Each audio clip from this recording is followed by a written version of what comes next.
ದೇಶದಲ್ಲಿ ಲೋಕಸಭಾ ಚುನಾವಣಾ ಕಾವು ಅನ್ನುವಂಥದ್ದು ಜೋರಾಗ್ತಾ ಇದೆ. ಹೀಗಿರುವಾಗ ಒಂದು ಮಾತೇ ಇದೆಯಲ್ಲ, ಇಂಡಿಯಾ ಅಂದ್ರೆ ಮಂಡ್ಯ, ಮಂಡ್ಯ ಅಂದ್ರೆ ಇಂಡಿಯಾ ಅಂತ. ರಾಜಕೀಯದಲ್ಲೂ ಕೂಡ ಅದು ನಿಜವಾಗೂ ಲಕ್ಷಣಗಳು ಕಾಣಿಸ್ತಾ ಇದೆ.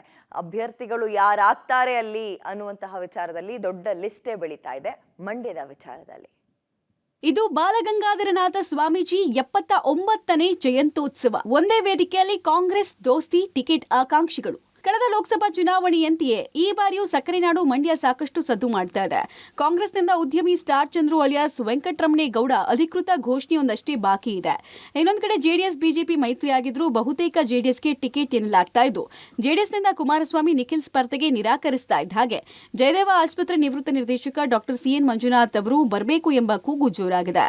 ಇನ್ನೊಂದು ಕಡೆ ಸಂಸದೆ ಸುಮಲತಾ ಅಂಬರೀಶ್ ಕೂಡ ನನಗೆ ಟಿಕೆಟ್ ಬೇಕು ಅಂತ ಪಟ್ಟು ಹಿಡಿದಂತೆ ಕಾಣಿಸ್ತಿದೆ. ಇಂದು ಮಂಡ್ಯದಲ್ಲಿ ಒಕ್ಕಲಿಗರ ಸಂಘದಿಂದ 79ನೇ ಬಾಲಗಂಗಾಧರನಾಥ ಸ್ವಾಮೀಜಿ ಜಯಂತ್ಯೋತ್ಸವ ಆಯೋಜಿಸಲಾಗಿದೆ. ಕಾರ್ಯಕ್ರಮದಲ್ಲಿ ಕಾಂಗ್ರೆಸ್ ಆಕಾಂಕ್ಷಿ ಅಂತ ಬಿಂಬಿತವಾಗಿರುವ ಸ್ಟಾರ್ ಚಂದ್ರು ಅಲಿಯಾಸ್ ವೆಂಕಟರಮಣೇಗೌಡ, ಜಯದೇವ ಆಸ್ಪತ್ರೆ ನಿವೃತ್ತ ನಿರ್ದೇಶಕ ಡಾಕ್ಟರ್ ಸಿಎನ್ ಮಂಜುನಾಥ್ ಹಾಗೂ ಬಿಜೆಪಿ ಟಿಕೆಟ್ ಆಕಾಂಕ್ಷಿಯಾಗಿರುವ ಸಂಸದೆ ಸುಮಲತಾ ಅವರನ್ನ ಮುಖ್ಯ ಅತಿಥಿಗಳನ್ನಾಗಿ ಆಹ್ವಾನ ಮಾಡಲಾಗಿದೆ.